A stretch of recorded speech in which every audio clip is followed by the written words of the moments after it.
All right, guys, good afternoon. It is, I don't know what day it is, November 22nd, somewhere along in there. Anyway, a short video today. I guess it'll be short, I don't know. Depends on how long I ramble before I stumble over my words. I'm in a lot of Facebook groups that pertain to LS swaps. And I see a lot of people asking the question of, what do I need to do an LS swap? So this video is going to be kind of to help you out if you're new to the LS swap or mechanicing period. And if you're new to mechanicing period, this is probably not where you want to start. You probably want to start messing with like a lawnmower, motorcycle, or something simpler to kind of learn how things work, and then graduate up to putting things where they don't belong. They come with special struggles. Anyway, I have three vehicles here. 2016 Silverado, 2006 Chevy Colorado, and 79 Corvette. If you're new to this channel, there's videos on all these projects, things that I've done to them. That's factory LS, of course, but I've done some changing on it anyway. So if you're interested in doing an LS swap, and you get on an LS swap group and you put the post up that says, what do I need to do an LS swap? You're going to get a lot of flack, because to answer that question, we need to know what vehicle you got, what engine you're going to use, what transmission you're going to use, what power are you intending to make. Are you going to use it for four-wheel drive, two-wheel drive? Is it going to be a drag car? Is it going to be a mud bogger? So to just ask what you need to do an LS swap, you need a lot of research. And my motto is, do it before you do it. Now, if that doesn't make any sense to you, when I did this Colorado, I bought this Colorado and it had an inline 5-cylinder in it, and the engine was bad. And I bought it to fix and sell, and it is for sale. It's on Marketplace. But I was just going to put an engine in it and sell it, but the original 5-cylinder, but you can't find them, and they're crap engines. They, you know, some of them go 200,000-300,000, some of them don't make 100,000. So, you know, to give $2,500 for an engine to put in this truck and sell it to you, knowing that the engine may or may not last, I can't do this. Not what I'm about. I'm not going to sell you anything that I wouldn't put my kids in or my grandkids in, or that I wouldn't personally drive. So, that being said, I decided that the best route would be to LS swap it, because then you get a vehicle that'll go 200,000 and shouldn't give any issues. I mean, you could have a transmission flare up, that happens, but engine wise, this thing should run forever. But anyway, so what do you need to do an LS swap? Well, you need to decide what vehicle you're going to do. First is what we're first going to talk about. So we have three different vehicles here. If you want to do an LS swap, your best bet is to go buy something like this. It doesn't have to be this new. This is a 2016 Silverado. And I know you're shaking your head, you idiot. It already has an LS in it. Yes, it does. So how hard would it be to swap it? Go buy a car from a salvage pool. RS Camaro with the 6.2 supercharged. It'll bolt right in here. All the accessories will work. Everything will plug up. Especially if you buy a 16 Camaro, that's a 16 truck, it's a direct replacement. And then you take it to some guy and say, hey, this is what I did, maximize my tune. You're swapped, you got tons of horsepower, a fun sleeper truck to drive, easy peasy, okay? The next step would be something like this, 79 Camaro, Corvette. This car came from the factory with a 350 Chevrolet in it. When I bought this car, it has been severely neglected. When I bought this car, it had no motor transmission. The guy gave me a transmission with it. So this is the next easier swap because it requires no modification. The engine, you can buy adapters to bolt to the motor to where the C3 Corvette mounts will bolt right to the motor. Now that's going to be the same on anything that had a V8 in it. C10, Chevelle, Malibu, Caprice, El Camino, just about anything. Corvettes. If it came with a small block Chevrolet, you buy adapter plates, put the motor mounts, put the plates on the motor, the mounts on the plates, and it bolts right in here like factory. The guy gave me a 350 automatic transmission with this that turned out to be no good. So I set the engine in, bolted it, the transmission on the factory mount. That puts the engine where it was originally, and then I moved the mounts on the plates to where it would set on the engine stands. No modification, straight bolt in.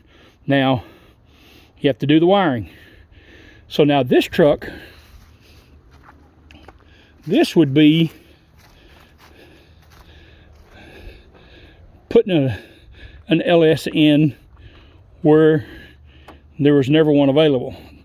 These trucks in 2009 were available with an LS, but the frames were different.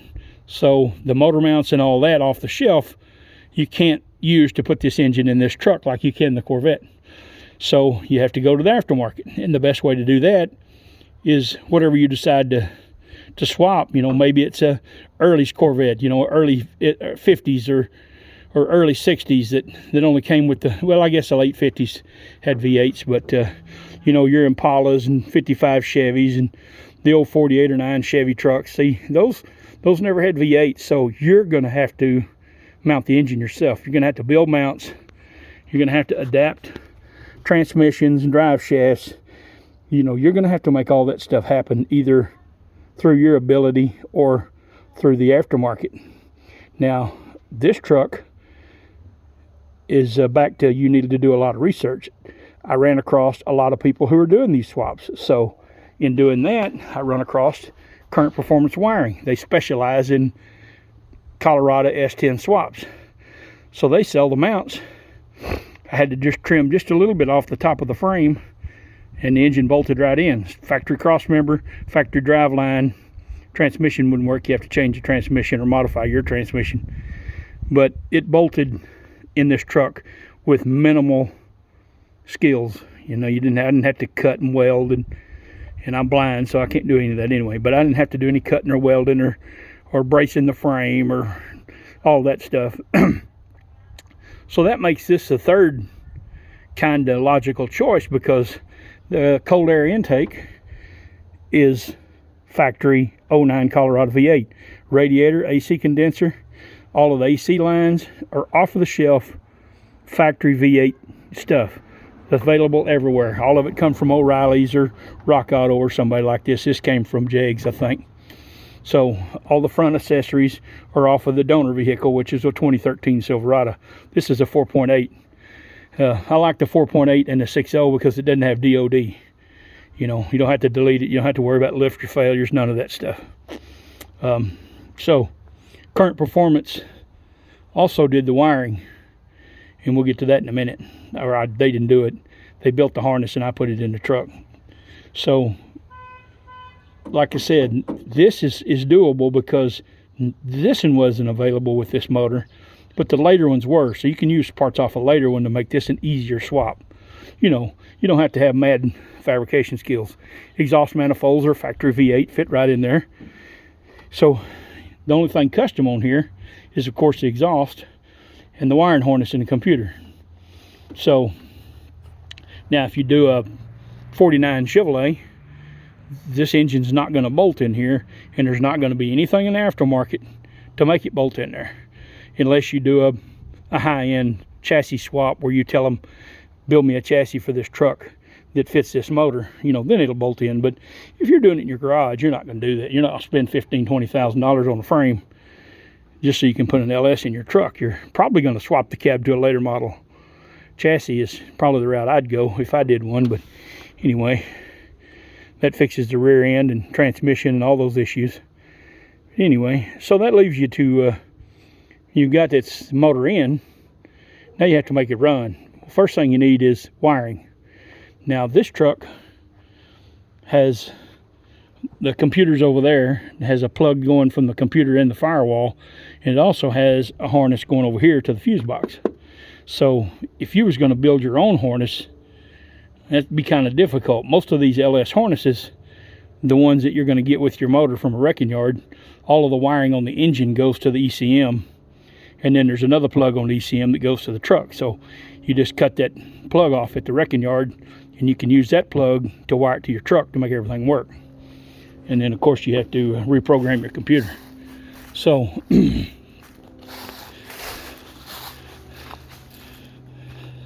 this is the wiring harness. This is the wiring harness out of the Colorado. So you can see how, here's the no, this is the Silverado. This is the Silverado wiring harness. There's the ECM or TCM for the transmission, and here's the ECM. And then this plug right here goes to a plug that goes to the dash. So right here is where you'd tie everything in. You could either get that plug and cut it, or cut this off and wire it to your, this harness. All this harness has in it is all of the stuff for the to make the engine run, and the transmission. Doesn't have any, well, it has AC stuff in it, but it doesn't have any of the headlight wiring or anything like that in it. And it also doesn't have any of your fused wiring. So you can see all your different color wires there. It doesn't have any of your fuel pump relay fuses for your ignition and all that, AC and all that stuff. You have to add all that. This is the harness out of the truck. You see, this has a plug that goes to the cab. I mean, to the fuse. Oh, that's ECM. That's ECM, and I'm blind, remember, so try to keep up without laughing too much. That's your transmission, and this goes to the fuse box, and somewhere here there's a plug-in that goes to, I guess right there, plug-in that goes to the cab. So you see, this has some wiring over here and some wiring over there. So what Current Performance does is they take both of these wiring harnesses, combine them into one, so you end up with that plug and all that. But you're looking at the wiring harness and computers cost me, for this truck, cost me $1,500. So you have to do this truck that way because you want the everything in the cab to work. My gauges all work, AC works, everything works just like the truck was built from General Motors that way. Where if you do your own harness, you have to make that work. This truck is new enough that all of that stuff works through a body control module, and the body control module has to communicate with all the other computers in the truck. That's why I spent the money for the harness. Now you could buy a standalone harness, but then you're going to have to do aftermarket gauges or a Holly screen. You're going to have to figure out how to make your AC work and cycle right. The key won't even work. It won't even, yet most guys run a push button. I don't want to do all that because, like I said, I'm selling this truck, and I just wanted you to put the key in it, fire it up, and go. Cruise control works, heat, AC, everything works. So now when you do something like this car, I went carbureted, which makes the fuel system a lot easier. I wanted the carburetor because I want the big air cleaner. This thing has been severely neglected. It probably won't start because the battery's dead on it. That one will start. But so this thing, you can buy a box to control your coils. And this box works with the early or late motor. I'll get to that in a minute when you get down to motor selection. But this thing, you're responsible for figuring out how to make all your gauges work. And this video is not going to be a step-by-step of how to make it happen, just kind of a general overview of what you need to know, and you need to go do the research to figure out how you're going to make whatever happen that you're going to do. Whatever goal you set for your build, you know, you need to go do the research. So this thing, I use the big power wire for the HEI distributor, and it powers everything. Powers my ignition box, powers my fuel pump. It's the trigger for my key-on trigger for my fan controller, and also my electric choke. So, like I said, you have to figure all of that out. This car's going to have AC. I'm going to put vintage AC in it. When I got it, this was busted. So I'm going to put vintage AC in it, which will make the firewall flat and take care of all those issues. But anyway, that's for the wiring. Like I said, research, and do it before you do it. Do it in your head, do it in your mind, do it on pencil and paper, do it on chalkboard. Kind of draw it out. You know, when you do this, you have to learn the wiring for the motor, and you also have to learn the wiring for the car. Now, I just put an adapter in it and put a Corvette sending unit in it, hooked my oil pressure gauge up. I did the same thing with the water temperature, and it works fine. The gauges don't work because something's in the dash, probably not grounded. These cars are fiberglass, and they're notorious for ground issues. So that about covers the wiring. Now, motor selection. There's two, I guess you could say three different motors. In the 6.0, there's a long crank and a short crank. So if you buy a motor and transmission together, none of that matters. If you buy the motor and you're going to put a 350 automatic or something that was behind a small block or a big block Chevrolet, then you're going to need to know what crankshaft you got. The short crankshaft, which is what this is, has to have an adapter that goes in the end of the crankshaft where the torque converter would go, because when you bolt the torque converter to the flywheel, the crank's shorter in the center of the torque converter won't. I think I got a transmission in here on the stand. Might make this a little more understanding. I got a flywheel somewhere too, but I don't know what I did with it. This thing right here in the center of the crankshaft, torque converter, see that round thing sticking out there? That sticks in the back of the crankshaft to center it. These just hold it to the flywheel. So you have to open the holes up in the flywheel so those will fit. And if you have a short crank, you have to have a little adapter that goes where that's supposed to go in the crank, and then that stabs into it to center everything. So if it's a long crank, and you'll be able to tell, the flywheel will be flat from the ring gear all the way to the center of the crank where the bolts are that hold the flywheel on. If it's dished in and the bolts are in there, it's a short crank, you need the adapter. And if it's flat, you don't need an adapter, you just open the holes up where this will bolt up. This is a 700 R4. I'm going to put this in my Corvette one of these days, and I get this thing out of here. And if it's not any good, I'll just take it, have it rebuilt. So we've already got the adapter because it's got a 350 in it now. I ground the bolt holes for this, but I got a little carried away. So I have a new flywheel that this will just bolt right up when I do that. So that takes care of transmission adapters. Now, if you're doing a 700 R4, I hear that you can, I never tried it, but I hear that you can get a torque converter out of a 4L60E for the short crank. You put the torque converter in this transmission and it'll bolt right up without an adapter. But I haven't tried that, so I'm not guaranteeing that'll work. But I have heard people say that that's the way to go if you don't want to do the little wicker bill. Anyhow, because if you're going carbureted like my Vet, you don't want an electric transmission because you have to have a way to control it. And so that's why I didn't do a 4L60 or 4L80, because I didn't want to have to do a standalone training controller and then have a carburetor. And at some point I'm going to put one of those throttle body setups on there where it'll be fuel injected, but it'll still have the big round air cleaner and look like it's carbureted for the nostalgia of it. All right, I guess that gets us to fuel system, right? This truck, the i5,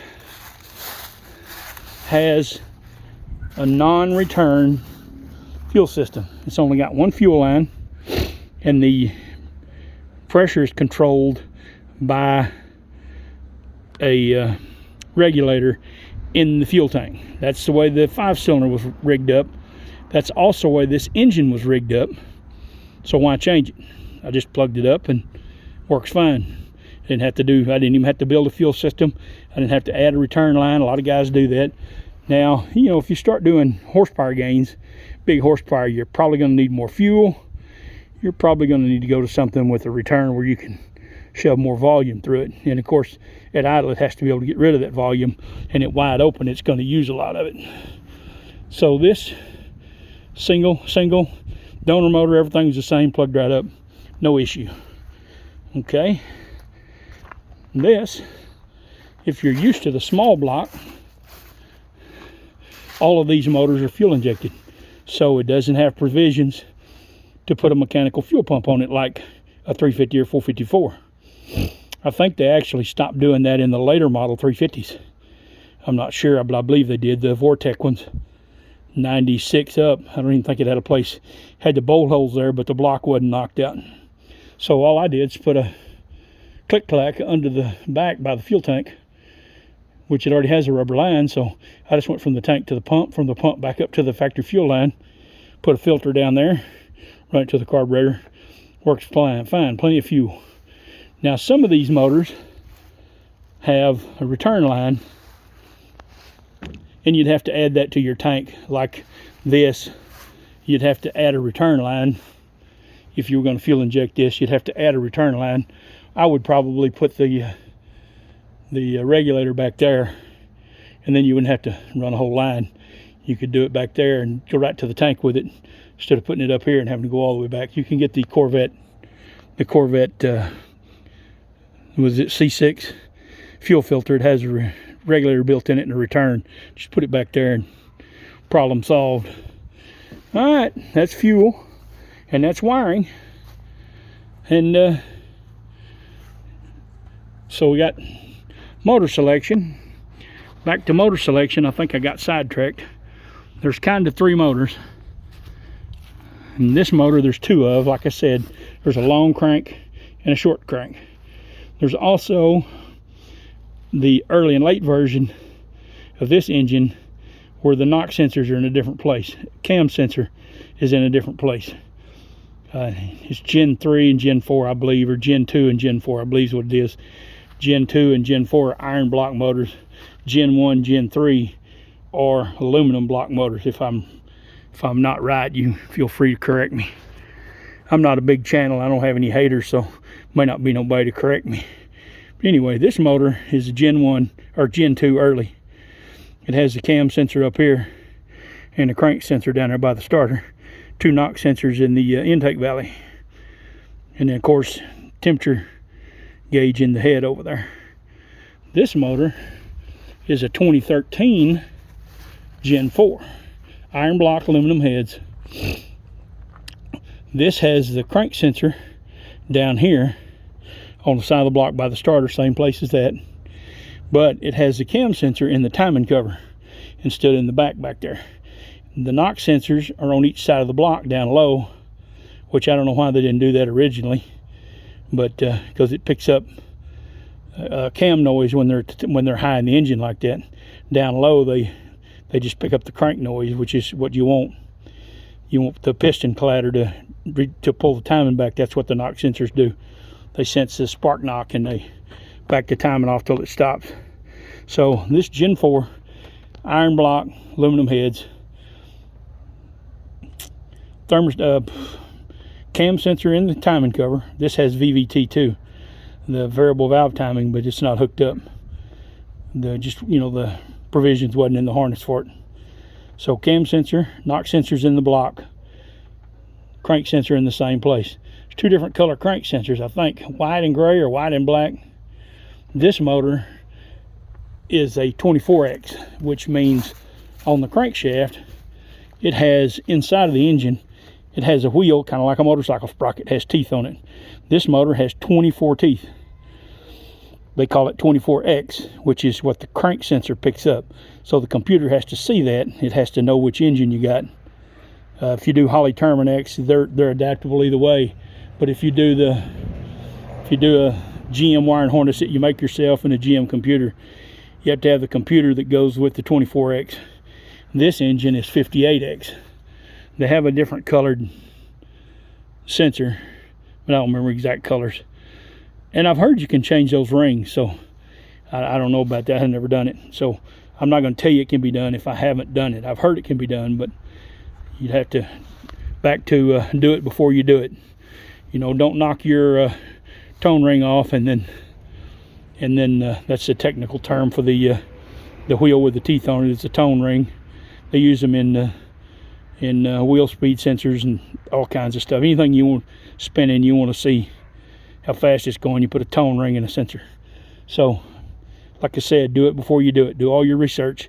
Don't just get in the shop and knock the ring off of one and knock the ring off the other and said, well, that guy's lying, it don't work. Well, I don't know if it works or not because I haven't done it. So do your research, see if it'll work. Do it before you do it. So I'm sure I left something out, but it's not coming to my mind. Fuel, wiring, mounts, engine selection, transmission selection. That's kind of obvious. If you want all electronic, do a 4L60 or 4L80 or 6L80 or 6L90, something that's computer controlled. But then again, you have to be able to sure and get the wiring harness that'll work correctly with all that. The 4L60, 4L80 has either the early ones have the computer controls in the main ECM. The later ones, like in this truck, in the Colorado and the Silverado, this one has a 4L60 in it, has a standalone ECM from the 13 Silverado. The 16 actually has the ECM inside of the transmission. So, you know, you have to have your wiring harness set up for whatever it is you're gonna do, and that's back to build it before you build it. Know what you're gonna do before you start ordering parts. Don't get an engine and you've already bought, you know, a flywheel and clutch and transmission and all that stuff, and then you find out you got a short crank and a long flywheel and it ain't gonna work. Build it before you build it. Build it in steps, go through it methodically. The more research you do, the less time and aggravation you're gonna have. And time is important to some people. Aggravation is important to everybody. Nobody likes to have a pile of parts that you probably had in your closet for 6-8 months, and then you find out it don't work and you can't send it back. That's irritating. But anyway, that's kind of how it goes. If you have any questions or something I need to cover in a different video, cooling system's kind of basic. You know, you need a radiator to cool whatever you're building. If it's a 1,000 horsepower motor, you're probably going to need a lot of fluid capacity and a lot of fan capacity. If it's a stock build like this 6.0 stock, the factory, I just ordered an aluminum radiator off of Amazon for a 79 Corvette. Found the hoses that would work, put a 160 degree thermostat in it, and we're good to go. You know, it still gets up to 200, but I want it to start flowing and cooling before it gets to 200. Anyway, and this truck, like I said, it has a factory Colorado 5.3 radiator in it. Now, this truck I also have set up for E85. So if you want to throw a big turbo on this thing, you may want a larger radiator, you know, a big aftermarket aluminum radiator. But it's still already set up with electric fans and all that. It's got good setup, good fan setup on it. It has two fans off of a 07 Charger, Dodge Charger. Work real well. Bolt to the radiator good, works real well. Cooling system's pretty simple. Wiring, like I said, wiring is kind of depends on what your goals are and what your skill level is. And maybe that'll help some of you guys instead of just asking the question, what do I need to do an LS swap? Well, you need lots of money. You need lots of research. Probably going to need a little help. Unless you're a mechanic that's been doing it all your life. I've been mechanicing 45 plus years on just about anything that moves, from lawnmowers to semi-trucks to airplanes, helicopters.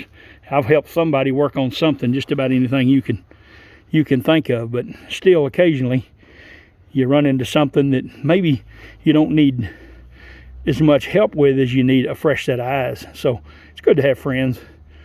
And, you know, I made this video, like I said, because of the post I've seen on these groups. What do I need to swap? Well, you know, we don't know what you're swapping. We don't know what you want to do with it.